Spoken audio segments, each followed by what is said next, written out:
अगले एग्जाम्पल की बात करते हैं। अभी तक हम दो एग्जाम्पल डिस्कस कर चुके हैं। Another special group is UN group. इस पर देखते हैं एलिमेंट का ऑर्डर कैसे चेक करें। ऑल्दो हम मैनुअली इस पर कर चुके हैं डिस्कशन।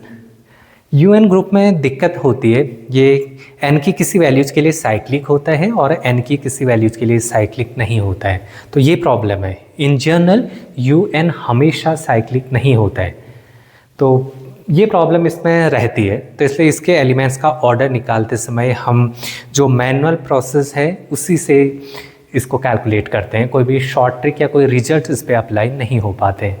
तो जैसे फॉर एग्जांपल U12 था, तो हमने देखा था U12 में कौन कौन से एलिमेंट्स होते हैं। वो सारे नंबर्स Zn के 12 से छोटे जिनका 12 के साथ GCD 1 हो।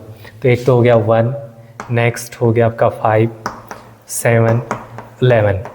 ये आपका U12 है। इसमें एलिमेंट्स का ऑर्डर चाहिए। आइडेंटिटी क्या होती है? Identity is 1।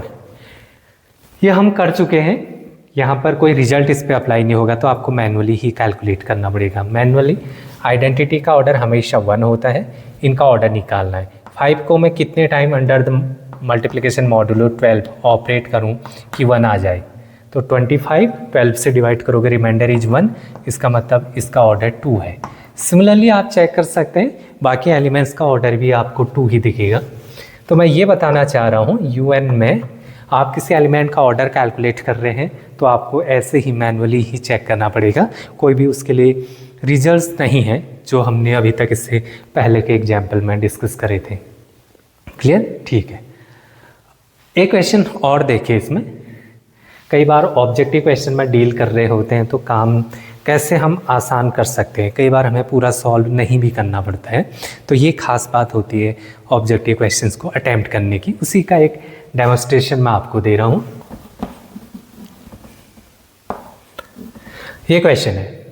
क्वेश्चन को देखिए क्या बोल रहा है। एक ग्रुप दिया है U14, उसमें एक एलिमेंट है 13, उसका ऑर्डर पूछा गया है।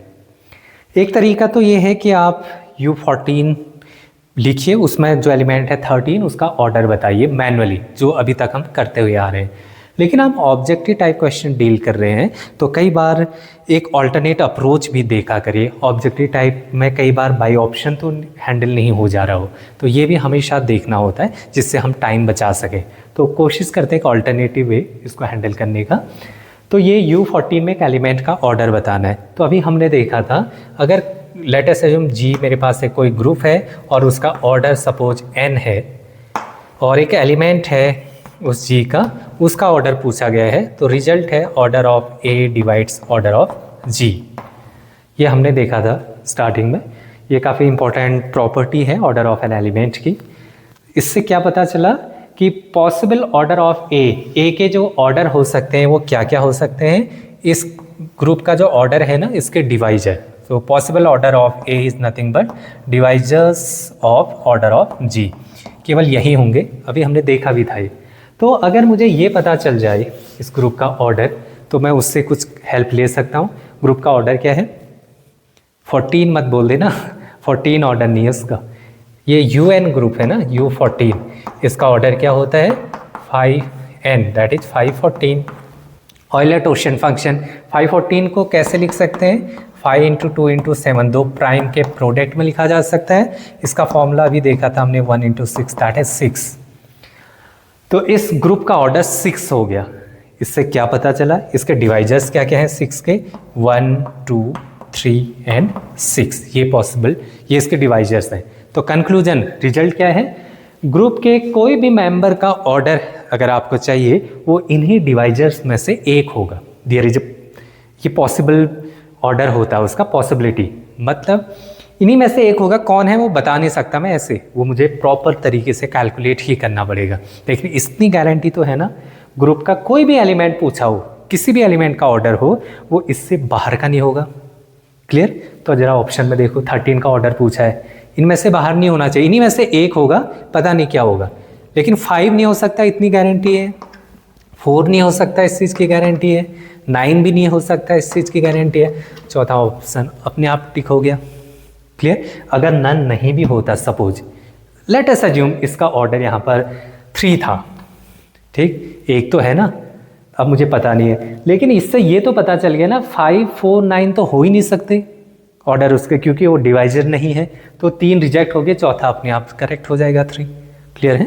ओके। तो इस तरीके से भी हम कई बार क्वेश्चंस, ऑब्जेक्टिव क्वेश्चन को हैंडल कर सकते हैं। ये टैकल करने का एक अनदर वे है। क्लियर? ठीक, आगे डिस्कस करते हैं।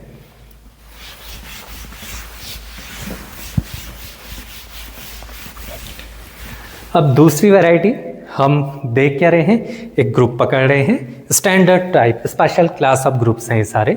उसमें 2 वैरायटी के क्वेश्चंस बनते हैं ऑर्डर ऑफ एन एलिमेंट में। एक काफ़ी स्ट्रेट फॉरवर्ड, कोई एक पर्टिकुलर एलिमेंट दे दिया जाएगा, बोला जाएगा उसका ऑर्डर क्या है। और दूसरा एक number, total number of elements of order D किसी भी ग्रुप में, सपोज 3 ऑर्डर के भी बहुत सारे एलिमेंट्स हो सकते हैं, तो 3 ऑर्डर्स के कितने एलिमेंट्स होंगे उन सबको काउंट करने का स्टाइल अभी तक हम देख रहे हैं, वो सब 5D से हैंडल हो रहे हैं।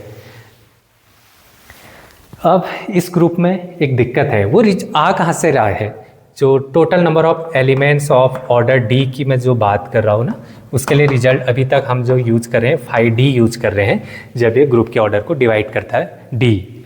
ये हो कहाँ से रहा है, ये जो रिजल्ट है इसको हम आगे पढ़ेंगे अपकमिंग, इसके बाद का जो नेक्स्ट टॉपिक है साइक्लिक ग्रुप में, ये वहाँ से बनता है। बेसिकली जो साइक्लिक ग्रुप होते हैं उसमें ऑर्डर डी के एलिमेंट्स के लिए ये फॉर्मूला है। यूएन के साथ ये दिक्कत है, ये कभी साइक्लिक होता है कभी नहीं होता है, तो इसलिए आप इन जनरल यूएन पर ये फॉर्मूला यूज नहीं कर सकते। किस टाइप के क्वेश्चंस में पूछ रहा हूँ, क्वेश्चन ये है total number of elements of order D या फिर ऑफ ऑर्डर 2, इस तरीके का इन जनरल क्वेश्चन है। तो ऐसे क्वेश्चन को हैंडल करने के लिए ये 5D वाला फॉर्मूला आप आंख बंद करके यूज नहीं करेंगे, इसमें थोड़ा सा अलर्ट रहना है, क्योंकि ये साइक्लिक ग्रुप के लिए यूज होता है। मैं अभी नाम नहीं लेना चाह रहा हूँ, और यूएन के साथ दिक्कत है, वो हमेशा साइक्लिक नहीं बनता है, लेकिन यूज कर भी सकते हैं। कहाँ कहाँ कर सकते हैं वो ध्यान देना। ऐसी जगह में इसको यूज कर सकते हैं, कौन सा formula, number of order D in U N equal to 5D, D divides order G हो रहा है, इसका ऑर्डर 5n होता है, तो इसलिए मैंने ये लिखा है। ये फॉर्मूले को हर जगह यूज नहीं किया जा सकता। कहाँ पर किया जा सकता है, आपका UN किस क्राइटेरिया, n आपका या तो 2 हो या 4 हो, या फिर कोई prime number p to the power k, और या फिर 2p to the power k। Here p is odd prime. Odd prime means 2 को छोड़ के जितने भी प्राइम है वो सारे हो सकते हैं। तो अगर u के अंदर ये n इनमें से किसी एक फॉर्मेट में है, तो उसमें order of elements, number of elements of order d के लिए ये फॉर्मूला यूज कर सकते हो। अगर इनमें से किसी भी फॉर्मेट में नहीं हुआ तो UN ये फॉर्मूला यूज नहीं कर सकते। ऐसा इसलिए होता है, इसी फॉर्मेट में अगर UN हुआ तो ग्रुप हमेशा साइक्लिक होता है, और साइक्लिक ग्रुप के लिए तो ये रिजल्ट है। इनमें से बाहर का हुआ वो ग्रुप साइक्लिक नहीं हो पाता है, तो इसलिए ये फॉर्मूला हम यूज नहीं कर सकते। मैं साइक्लिक कभी पढ़ाया नहीं है, वो टर्म यूज नहीं करना चाह रहा हूँ, तो इसलिए मैंने ये लिखा दिया है। UN में n जब इनमें से कोई एक फॉर्मेट में होगा तो उसमें आप डायरेक्ट ये फॉर्मूला यूज कर सकते हैं, total number of elements of order D का। अगर इनमें से नहीं हुआ तो फिर क्या करेंगे, फिर आप उसको मैनुअली ही हैंडल करेंगे, फिर कोई तरीका नहीं है, फिर कोई फॉर्मूला नहीं है। सपोज आपको कोई लार्जर ग्रुप दे दिया U99, और उसमें पूछा कि 3 एलिमेंट्स के ऑर्डर, 3 ऑर्डर के कितने एलिमेंट्स हो सकते हैं, या फिर इस तरीके का, जहाँ पर ये इस कैटेगरी में नहीं आ पा रहा है। ऐसे केस में अगर क्वेश्चन बनाया जाएगा तो बहुत बड़ा ग्रुप नहीं होगा, बेसिकली एक छोटे साइज का ग्रुप होगा, क्योंकि एग्जामिनर को भी पता होता है कि वहाँ पर फॉर्मूला अप्लाई नहीं हो रहा है, तो मैनुअली सॉल्व करना बेवकूफ़ी है, इतना ज़्यादा लेबोरियस वर्क, टाइम लग जाएगा। तो इसलिए नॉन साइक्लिक, मतलब इसमें से कोई बाहर का UN आया, उस पर अगर क्वेश्चन बना तो छोटे साइज का ग्रुप होगा। अगर वो इस फॉर्मेट में आया तो इस पर बड़े साइज का ग्रुप भी दिया जा सकता है, क्योंकि उसके लिए हमारे पास टेक्नोलॉजी अवेलेबल है, वो लेटेस्ट टूल जो है। ठीक, तो कुछ एग्जाम्पल से बात करते हैं इस पर। पहले तो देखो मैं किन ग्रुप्स की बात कर रहा हूँ, U3, इस पर ये फॉर्मूला लग सकता है। ध्यान दीजिए, यहाँ से किसी एक फॉर्मेट में है, हेयर पेज और प्राइम, उसकी पावर कोई भी नंबर हो सकता है। तो यहाँ पर 3 प्राइम है ना, तो इसको मैं जो n लिखा है 3 को कैसे लिखा गया है 3 to the power 1, basically p की पावर प्राइम की पावर में लिखा गया है। यस, तो ये इस कैटेगरी में तो है। क्लियर। U4 की बात करते हैं, इस कैटेगरी में है। ऑफ कोर्स 4 दिख रहा है, n की जगह डायरेक्ट 4 है, ये भी है। U5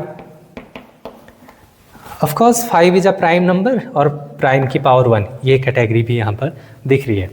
क्लियर है, ओके। U9 कैसे लिखा जा सकता है 3 टू द पावर प्राइम की कोई भी पावर है लिखा जा रहा है। U12 पर बात करते हैं, क्या U12 होगा?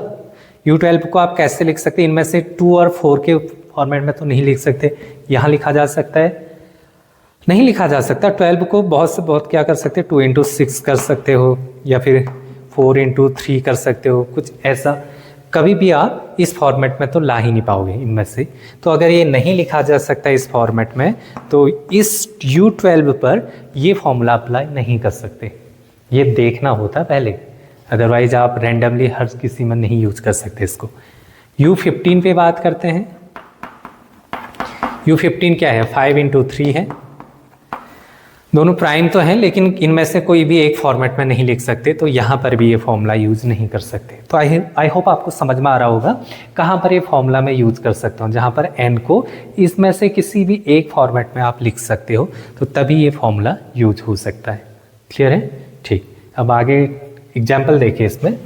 ये क्वेश्चन है U14 में number of elements of order 3 order के कितने नंबर ऑफ एलिमेंट्स हैं U14 में, ये बताना है। इस तरीके का क्वेश्चन, इसको करते समय फॉर्मूला यूज करते समय अलर्ट, हाई अलर्ट पे रहना है। पहली बात तो ये देखना है U14 का ऑर्डर। क्लियर। पहली बात तो ये देखो कि ये इस फॉर्मेट में आ रहा है या नहीं आ रहा है। अगर आ रहा है तो तभी हम इसको यूज कर पाएंगे, अदरवाइज वहीं पर रुक जाएंगे, फिर हम मैनुअली ही हैंडल करेंगे। 14 को लिखा जा सकता है, 14 को कैसे लिख सकते हैं, 2 इंटू 7। यस, ये देखो ना, 2 इंटू प्राइम की पावर k, 2 इंटू प्राइम की पावर k में लिखा जा रहा है, तो इसका मतलब इस पर फॉर्मूला यूज कर सकता हूँ मैं, क्योंकि अब साइक्लिक बन गया। अब U14 पर यूज करने के लिए मुझे फिर ये टेस्टिंग चाहिए होती है, d डिवाइड्स फाई n, ये बड़े इंपॉर्टेंट चीज़ है, इसको यूज करना होता है हमें। तो पहले फाई n निकालो, फाई n है क्या, इस ग्रुप का ऑर्डर, तो order of U14 is equal to 514। 514 कितना हो जाएगा, 5 इंटू 2 इंटू 7, दोनों प्राइम फैक्टराइजेशन है, 1 इंटू 6 इक्वल टू 6, ये हो गया। अब देखा जाएगा ऑर्डर D ये है ना, तो D डिवाइड्स 5n, 3 डिवाइड्स 6 हो रहा है, यस ऑफकोर्स हो रहा है, तो 5D इसमें नंबर ऑफ एलिमेंट्स हो जाएंगे। तो टोटल नंबर ऑफ एलिमेंट्स मुझे ये कैलकुलेट करने हैं, तो कितने हो जाएंगे 5D, here D is 3 order of element, ये कनेक्ट कर सकते हो 5 3। तो 5 3 कितना हो जाएगा, प्राइम है, प्राइम की पावर 1 कर दीजिए, दैट इज 2। तो 3 ऑर्डर के U14 में केवल 2 ही एलिमेंट्स होंगे, this is the answer. Clear, ठीक। और क्वेश्चन करते हैं, थोड़ा सा क्लैरिटी हो जाएगी इस पे। ये क्वेश्चन है, ये बता रहा है U12 में number of elements of order 2 order के कितने नंबर ऑफ एलिमेंट्स हैं, ये चेक करना है मुझे। तो सबसे पहला काम, ये U12 ये रिजल्ट एप्लीकेबल है या नहीं, वो n को इस फॉर्मेट में से किसी एक फॉर्मेट में होना चाहिए। अभी हमने देखा था 12 को मैं इनमें से किसी भी फॉर्मेट में नहीं लिख सकता, तो यहाँ पर ये फॉर्मूला एप्लीकेबल नहीं है, नहीं बता सकता ऐसे। अब क्या करना पड़ेगा, मैनुअली चेक करना पड़ेगा, आपको U12 लिखना पड़ेगा, इसके सारे एलिमेंट्स बताने पड़ेंगे। एलिमेंट्स क्या हैं, 1 है, 5 है, 7 है, 11 है। तो 1 5 7 11 ये लिख दिया मैंने। अब इसमें से इसकी तो गारंटी है, आइडेंटिटी है, इसका ऑर्डर 1 ही होगा।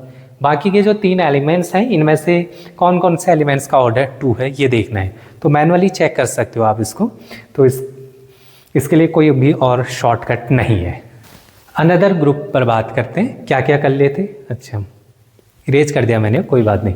हमारे जो स्पेशल कैटेगरी के जो ग्रुप थे, μn, zn, un, q8, k4, dn, sn। अब बात करते हैं, ये 3 हैंडल हो चुके हैं। Q8 को हम डिस्कस कर चुके हैं, बहुत ही आसान सा डिस्कशन है इसमें। Q8 में एलिमेंट्स हैं 1 -1 iota -j -j k -k, तो फाइनाइट ग्रुप और छोटा सा ग्रुप है, तो केवल 8 ऑर्डर का ग्रुप है, तो इसमें कुछ भी आपको रिजल्ट्स लगाने की ज़रूरत नहीं है, आप आसानी से देख सकते हो। आइडेंटिटी का ऑर्डर 1 होता है, -1 का ऑर्डर 2 होता है, बाकी जितने भी रिमेनिंग एलिमेंट्स हैं सबका ऑर्डर 4 होता है। ये हमने देखा था आसानी से, तो इसमें कुछ भी एनालिसिस करने की ज़रूरत नहीं है। कोई भी वैरायटी का क्वेश्चन पूछा जाए, इसका ऑर्डर पूछे 4 ऑर्डर के कितने नंबर ऑफ एलिमेंट्स हैं, 1 2 3 4 5 6, आसानी से आप देख सकते हो। तो इसमें कुछ भी हम रिजल्ट्स का यूज़ नहीं कर रहे। Another one is K4 group भी आसान है, EABC such that A² = B² = C² = identity का ऑर्डर हमेशा 1 होता है, और 1 ऑर्डर का ग्रुप में केवल और केवल एक ही एलिमेंट होता है, दैट इज आइडेंटिटी। बाकी ABC इनका ऑर्डर बताना है।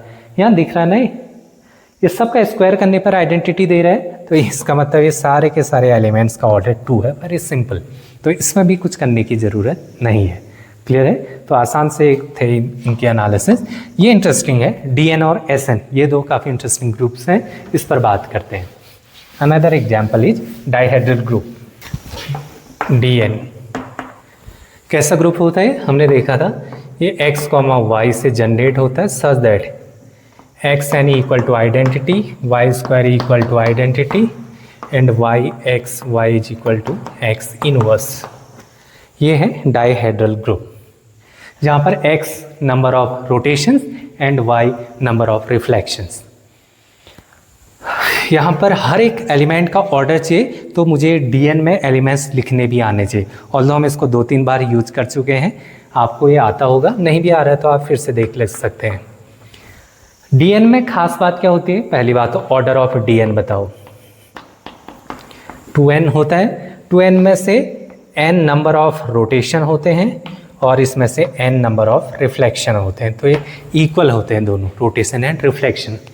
D1 है, तो अगर DN का ऑर्डर 2n है तो D1 का ऑर्डर कितना हो जाएगा? 2 हो जाएगा। तो इसमें 2 एलिमेंट्स होंगे, तो उसमें से एक रोटेशन एक रिफ्लेक्शन। रोटेशन को x से डिनोट करते हैं, रिफ्लेक्शन को y से डिनोट करते हैं। तो ये हो गया आपका रोटेशन और ये है आपका रिफ्लेक्शन। तो ये हो गया एक x, दूसरा हो गया y। और यहाँ पर दिख रहा है ना, जैसे मैं x की पावर रेज कर रहा हूँ, n पर वो आइडेंटिटी दे रहा है। यहाँ 1 है तो x की 1 पावर पर ही वो आइडेंटिटी दे देगा। तो पहला एलिमेंट तो आइडेंटिटी, और वैसे भी ग्रुप है तो आइडेंटिटी एलिमेंट होना ही चाहिए। तो इसका ऑर्डर, आइडेंटिटी का ऑर्डर हमेशा होता है 1। डाइहेड्रल ग्रुप में मैंने डिस्कस करा था जब नंबर ऑफ सेल्फ इन्वर्स बता रहा था मैं इसमें MCQs वाली क्लास में, तो मैंने बोला था जितने भी रिफ्लेक्शन है इनमें खास बात होती है, सारे रिफ्लेक्शंस का ऑर्डर 2 होता है। ऐसा क्यों? स्क्वायर देख लीजिए, एक स्क्वायर का एग्जांपल लेते हैं। मैं इसको रिफ्लेक्ट कराता हूँ अबाउट x एक्सिस। तो जैसे ये स्क्वायर है, अबाउट x एक्सिस रिफ्लेक्ट कराओगे तो चेंज हो जाएगा, फिर से रिफ्लेक्ट करा दोगे ओरिजिनल पोजीशन पे आ जाएगा। मतलब 2 ट्रांसफॉर्मेशन करने पर वो अपनी इनिशियल पोजीशन पे आ जा रहा है, दैट इज आइडेंटिटी पर आ जा रहा है। That's why order of reflection is 2। अब ये स्क्वायर में ही कोई खास बात नहीं है, आप कोई भी पॉलीगन लीजिए आपको वही दिखेगा, हमेशा रिफ्लेक्शन को 2 बार ऑपरेट करने पर आइडेंटिटी दे देता है। तो इसलिए जितने भी रिफ्लेक्शन होंगे डाइहेड्रल ग्रुप में सबका ही ऑर्डर 2। तो सिंस y भी एक रिफ्लेक्शन है तो इसका ऑर्डर 2। क्लियर? ठीक। अब मैं जैसे जैसे इसको बढ़ाऊंगा तो इसमें नंबर ऑफ एलिमेंट्स भी बढ़ेंगे, इस ग्रुप का साइज भी बढ़ेगा, तो वहाँ पर थोड़ा सा और इंटरेस्टिंग चीज़ें सामने आएंगी। D2 देखिए, D2 में अब मैं क्या करता हूँ, इसी में चेंज कर देता हूँ इसको। D2 = यहाँ पर ध्यान दीजिए n है तो x की n पावर रेज करने पर आइडेंटिटी देगा, 2 है तो 2 पावर पर वो आइडेंटिटी दे देगा। x² जहाँ पर आइडेंटिटी देना है। नेक्स्ट होता है आपका y, another element is y × x। इस तरीके से बढ़ते जाता है। इन जनरल DN में कैसे एलिमेंट्स होते हैं ये देखिए, x² x³ अप टू चलता जाएगा x⁴ n, लेकिन n पर उसने आइडेंटिटी दे दिया। ये आए नंबर ऑफ रोटेशंस। अब रिफ्लेक्शन की बात करते हैं, रिफ्लेक्शन y से आएगा, y ठीक। वाई स्क्वायर करोगे तो वाई स्क्वायर ऑलरेडी यहाँ पर है, आइडेंटिटी वाई स्क्वायर। एक तो रोटेशन रिफ्लेक्शन ये होता है, उसके बाद के रिफ्लेक्शन वाई इंटू एक्स। क्यों? क्योंकि एक ग्रुप है ना, एक एलिमेंट रिफ्लेक्शन, एक एलिमेंट रोटेशन, उनका कंपोजिशन अगेन ग्रुप के अंदर जाएगा और कंपोजिशन अगेन रिफ्लेक्शन ही बनता है। Another element Y X square, ऐसे ही चलता जाएगा Y to the power Y into X to the power N minus one, क्योंकि X to the power N करोगे वो आइडेंटिटी वो पहले से यहाँ पर था। तो ये कितने हो गए? ये भी आपके एन रिफ्लेक्शन। तो इन जनरल डाइहेड्रल ग्रुप के एलिमेंट्स को ऐसे लिखा जाता है। ये मैं आज चौथी बार बता रहा हूँ, मल्टीपल टाइम हमने इसको यूज कर लिया है। तो अब डिस्कस करते हैं सीधे। D2 के एलिमेंट्स ये हैं, ये रिफ्लेक्शन है, आंख बंद करके इन सब का ऑर्डर 2, ये आइडेंटिटी है, इसका ऑर्डर हो गया 1, केवल x का ऑर्डर चाहिए। अब x का ऑर्डर कैसे निकालें, उसके लिए रिजल्ट है, रिजल्ट पर आप बात करते हैं। अगर कोई डाइहेड्रल ग्रुप है Dn, इसमें कोई एक एलिमेंट है, let us assume A belongs to Dn, तो डाइहेड्रल ग्रुप में एलिमेंट का अगर मुझे ऑर्डर चाहिए, और एलिमेंट भी कौन सा, ये तो फिक्स होते हैं ना, ये जो नंबर ऑफ रिफ्लेक्शंस हैं इनका ऑर्डर 2 फिक्स होता है। ये जो है ये एलिमेंट बेसिकली रोटेशन चाहिए, और जनरली मैं रोटेशन को x से डिनोट कर रहा हूँ, तो मैं x का ही ऑर्डर यहाँ पर कैलकुलेट कर रहा हूँ। फॉर्मूला है order of x equal to n upon GCD of x to the power k, इसके कोई भी इंटीग्रल पावर का ऑर्डर k कॉमा n, ये होता है डाइहेड्रल ग्रुप में। ध्यान रखना, कोई एक एलिमेंट है तो उसकी कोई इंटीग्रल पावर का ऑर्डर ऐसे निकलता है। आप कहोगे और जगह आप यहाँ पर ग्रुप का ऑर्डर रख रहे थे n, यहाँ तो जबकि इसका ऑर्डर तो 2n होता है, तो 2n क्यों नहीं रख रहे हो? मैं निकाल किसके ले रहा हूँ? मैं निकाल रहा हूँ रोटेशन के लिए। n रिफ्लेक्शन तो साइड में फिक्स्ड है, ऑलरेडी 2 है, उसका तो यूज ही नहीं हो रहा है, तो इसलिए इसको थोड़ा सा मॉडिफिकेशन करके ये फॉर्मूला बनाया जाता है। क्लियर? ठीक। अब मुझे x का ऑर्डर चाहिए, सो ऑर्डर ऑफ x, इसकी पावर कितनी है? 1 equal to here n is 2 upon GCD of this k 1 comma 2, that is 1 GCD, so answer is 2। तो इसका ऑर्डर हो गया 2। क्लियर? ठीक है। तो आसान सा ग्रुप है। अगर कोई पूछे 2 ऑर्डर के कितने एलिमेंट्स हैं? 1 2 3, ये दिख रहे हैं। क्लियर? ठीक। आगे करते हैं, इस पर D3 पर बात करते हैं। D3 में एलिमेंट्स क्या क्या होंगे? x, x square, x cube, 3 है तो यहाँ पर ये आइडेंटिटी दे देगा। अब रिफ्लेक्शन लिखिए y, yx स्क्वायर, यहाँ पर ये रोटेशंस हैं और ये रिफ्लेक्शन है। हर एलिमेंट का ऑर्डर चाहिए। रिफ्लेक्शन को तो पहले साइड में रख लो, सबका ऑर्डर 2, इसमें भी ये आइडेंटिटी है, इसका ऑर्डर 1। अब ये 2 एलिमेंट्स बचे, उस रिजल्ट का यूज करके इसके ऑर्डर निकाले जा सकते हैं। So order of x equal to n, here n is 3 upon GCD of, इसकी पावर 1 है, 1 कॉमा 3, दैट इज 1, तो 3 अपॉन 1 3 हो गया। नेक्स्ट इसका भी ऑर्डर आ गया आपका 3। x स्क्वायर का ऑर्डर चाहिए, 3 अपॉन GCD ऑफ 2 कॉमा 3, क्योंकि यहाँ पर 2 था, अगेन GCD 1 है तो इसका ऑर्डर भी 3 हो गया। तो ये हो गया इसका पोस्टमार्टम। हर एक एलिमेंट्स का ऑर्डर हम निकाल सकते हैं डाइहेड्रल ग्रुप में। एक ऑल्टरनेट तरीका है, मैं उस पर नहीं जा रहा हूँ। कई लोग इसको ज्योमेट्री से भी देखते हैं, ज्योमेट्री से लार्जर बनेगा ना, D12 बनाओ, अब उसकी ज्योमेट्री सोच कर देखो ज़रा क्या बनेगा। तो ज्योमेट्री से करना डाइहेड्रल ग्रुप को मैं सजेस्ट ही नहीं करता हूँ, हम उसको ऐसे ही अलजेब्राइक प्रॉपर्टी से हैंडल करना मैं ज़्यादा पसंद भी करता हूँ और उसी को प्रीफर भी करता हूँ। उसका रीज़न है लार्जर DN के लिए वो ज्योमेट्री सोच पाना ही बड़ा कॉम्प्लिकेटेड हो जाता है। ये समझ में आ रहा होगा, आई हो। एक एग्जांपल और इस पर कर लेते हैं, ये कंसेप्ट क्लियर हो जाएगा थोड़ा।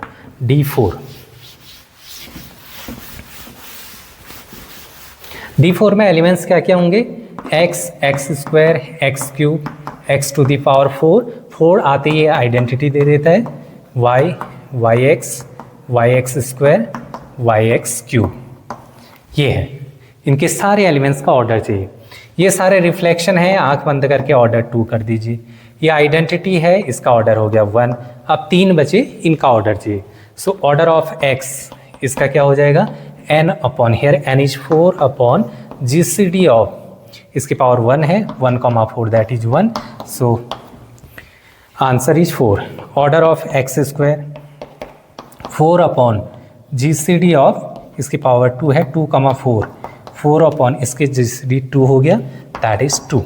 Last one is order of x cube GCD 4 upon GCD of 3,4 इसका 1 होता है, दैट इज 4। सो एलिमेंट्स का ऑर्डर भी पता चल गया है। x का ऑर्डर है आपका 4, x स्क्वायर का है 2 और x क्यूब का ऑर्डर है 4। हर एलिमेंट्स के ऑर्डर आप आसानी से बता सकते हैं, बहुत ज़्यादा लोड लेने की ज़रूरत नहीं है। मैंने देखा है कई बार, मेरा क्लासरूम में एक्सपीरियंस भी रहा है, स्टूडेंट को सबसे ज़्यादा दिक्कत डाईहेड्रल ग्रुप के साथ होती है, इसके साथ डील करने में ही उनको दिक्कत हो रही होती है। जबकि मेरा पर्सनल एक्सपीरियंस सबसे आसान हेड्रल ग्रुप ही है जिसको डील करना बहुत आसान है, बिकॉज ऑफ इट्स प्रॉपर्टीज। इसीलिए सजेशन अलजेब्रिक प्रॉपर्टीज से हैंडल करिए इसको। ठीक, अब इसमें एक चीज और है, ये तो हो गया फर्स्ट वैरायटी का क्वेश्चन। सेकेंड वैरायटी के क्वेश्चन कैसे बनते हैं इसमें, number of elements of order D, suppose 3 order के कितने एलिमेंट्स होंगे इन डी 100, ये बताना है। अब मैं लार्जर ले रहा हूँ क्योंकि छोटे में तो एक एक करके देख के भी बता सकते हो। अगर किसी ने डी 600 दे दिया और उसमें बोला 3 ऑर्डर के कितने एलिमेंट्स हैं, अब करो फिर ऐसे मैनुअली, तो उसके लिए रिजल्ट्स की ज़रूरत पड़ेगी। तो रिजल्ट वही जो अभी तक हम करते हुए आ रहे हैं, तो उस पर बात करते हैं।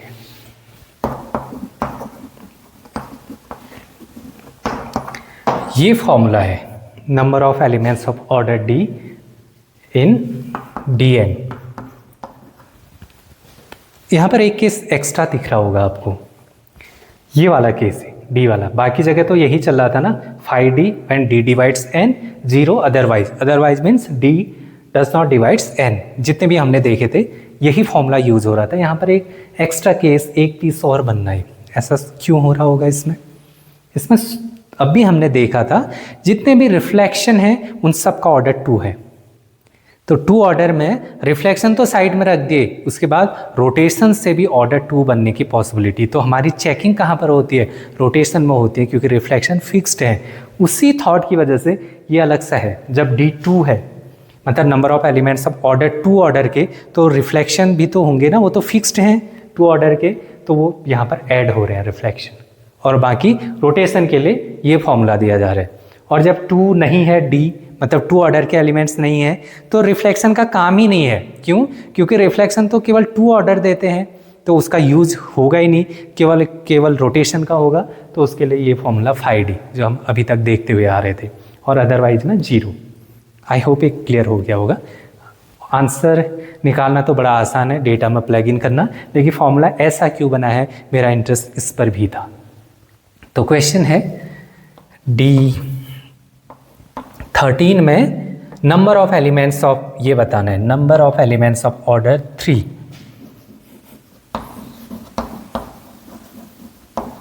तो कितना हो जाएगा 5 3 दैट इज 2।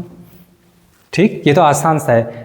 कंट्रीब्यूशन ये वाला केस ज़्यादा इंटरेस्टिंग है, क्योंकि जहाँ रिफ्लेक्शन भी है। इसी फ्लो में कई बार स्टूडेंट क्या करते हैं, इसको ऐड करना भूल जाते हैं।